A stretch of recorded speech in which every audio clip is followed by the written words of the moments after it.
In this tutorial, I'll show you how to create a smooth Dolly Zoom effect in DaVinci Resolve. This effect is commonly used in films to create a dramatic perspective shift. To achieve this, you'll need footage where the camera physically moves closer to the subject. Start by going to the first frame where the zoom in begins. Select your video clip and open the Video Settings panel. Adjust the zoom and position to center your subject, then set a keyframe for both.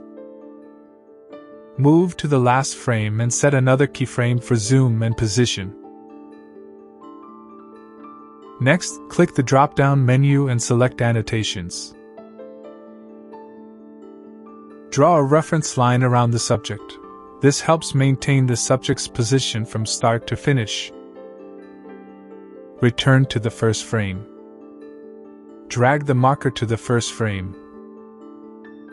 Adjust zoom and position to match.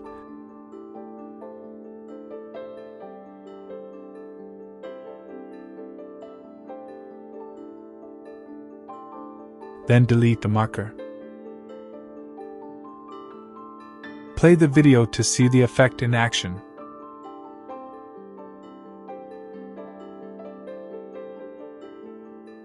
If the footage is shaky, use stabilization to smooth it.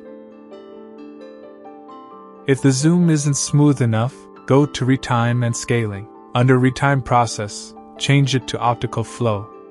And that's it! You've successfully created a Dolly Zoom effect in DaVinci Resolve.